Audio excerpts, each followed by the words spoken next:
Welcome to the Cambridge Financial Podcast with Bert Salazar, CEO at Cambridge Financial Partners, LLC. This podcast is all about tax-preferred retirement planning, economics, financial risk management, and achieving a risk-free and successful financial life. Now, your host, Bert Salazar. Bert Salazar. Bert Salazar.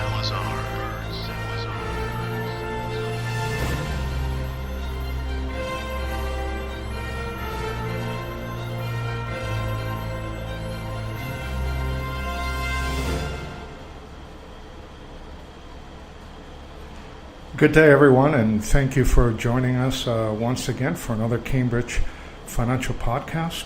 We have had a pretty tough week. We had Hurricane Irma come through South Florida, and obviously 25 years ago we had Hurricane Andrew. I went through both Hurricane Andrew and Hurricane Irma, and obviously a lot of the things didn't change. In so many ways here in Miami and Coral Gables, we kind of dodged a bullet because originally Hurricane Irma was supposed to come through Miami, but it just kept on going west and it made the right turn. It went through the Florida Keys and it pretty much destroyed the entire Keys, and then it hit the west coast of Florida. Although that's the case, the entire state of Florida got impacted pretty bad. Personally, I had no electricity for 6 days. It was very hot, very humid. Food was hard to come by. Water and medical attention was another big issue. But, you know, we Floridians are very resilient. We're actually coming out right now. Today was my first day back in the office. Our building's still having challenges and so forth. But we're moving forward. So I just want to make certain that everyone that's listening to this is doing well and is also able to help in any way, shape, or form as we try to come out of this major issue that we have sustained here for the past 8 days or so. Today's podcast is going to be on something that is very interesting, and it's primarily the psychology of retirement and what we call retirement straddles, and how to maximize one and the other as well. Now, many of the clients that I engage on a regular basis, when they come in to visit with me, either they're close to retirement or they're a few years away from retirement. One of the major conversations that we try to have is to discuss and get them to understand the retirement process. Now, simplicity is quite complex in many ways. And most of the clients that I engage on an ongoing basis feel that once they hit retirement years and the retirement date where they're going to pull the trigger, they're just going to move from being at work and people at work to assets at work, and life is going to be very good moving forward. They fail to understand all the issues and concerns and fallacies and distractions and things that they need to pay attention to in order to make certain that they're going to have a successful retirement life. Now, there's a thought process that we try to walk our clients through, which deals with, you know, what to do, when to do it, how to do it, and those are just things that we discuss with our clients, and we spend quite a bit of time in dealing with those issues. For instance, what is a client going to do in retirement? Are they going to continue to work on a part-time basis? Are they going to follow a hobby? Are they going to travel? What is their health condition? If they're married, are they both healthy? Do they want the same things? You know, many a times when we visit with clients, we find out that the husband wants one thing and the spouse wants something else. So these are things that need to be discussed prior to retirement, not when you enter retirement for the first time, because most of the time people have failed to do proper planning along those lines. The other issue that is very critical is, you know, when to do it.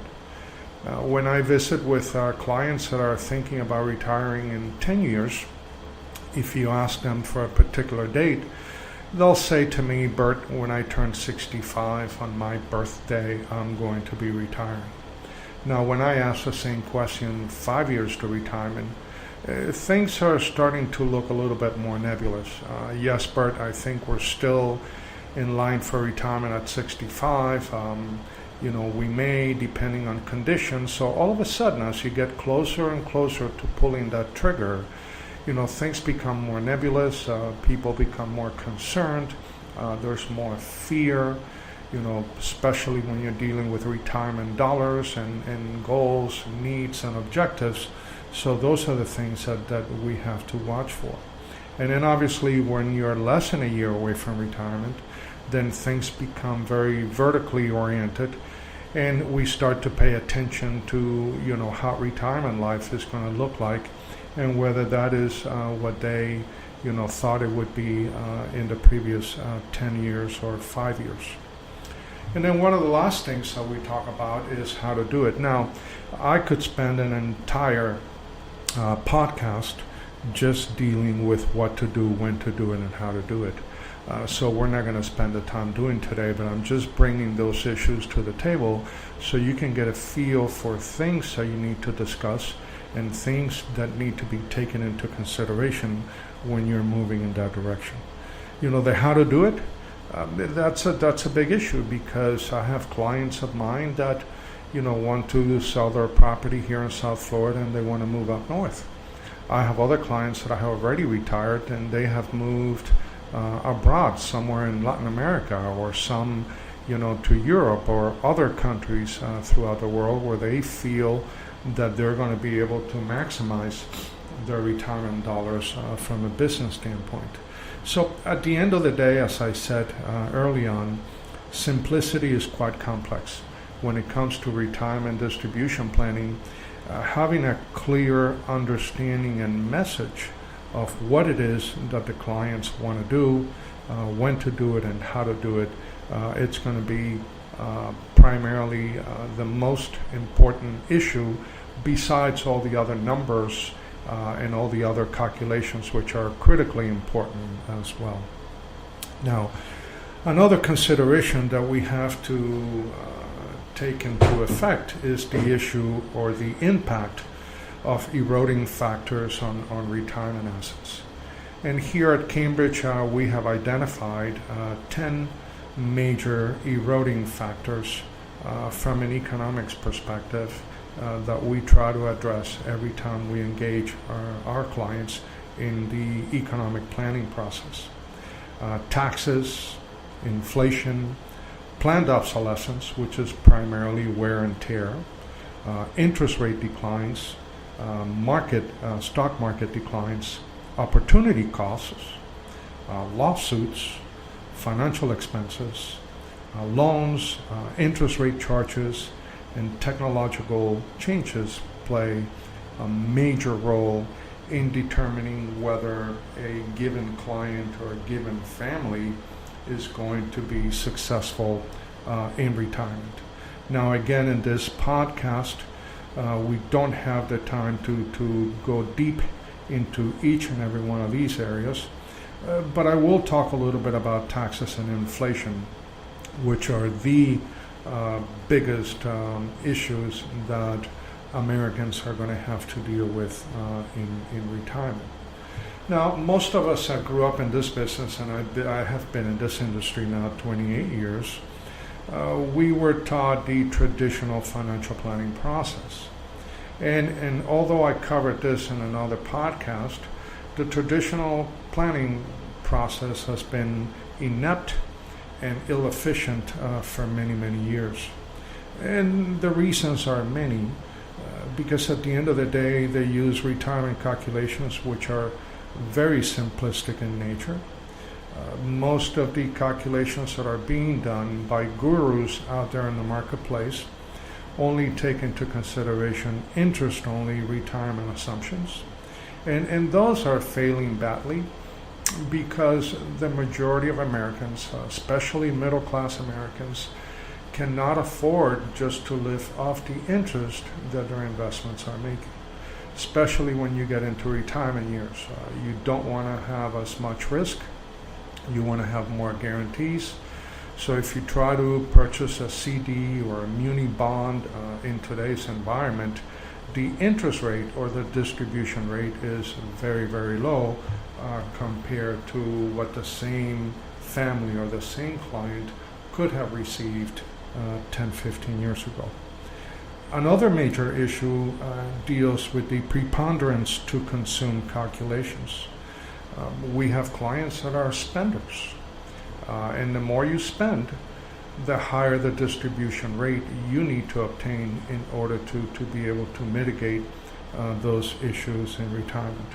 We have other clients that are very frugal, so they don't spend as much, and they don't need to have big, fancy automobiles to take them from point A to point B, so they're able to get their dollars to last a lot longer in retirement.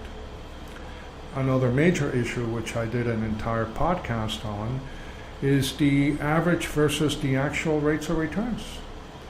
Most of the statements that I review when clients bring them in to me, and I have clients that have millions and millions of dollars invested with me and my firm, everyone pays attention to the average rate of return.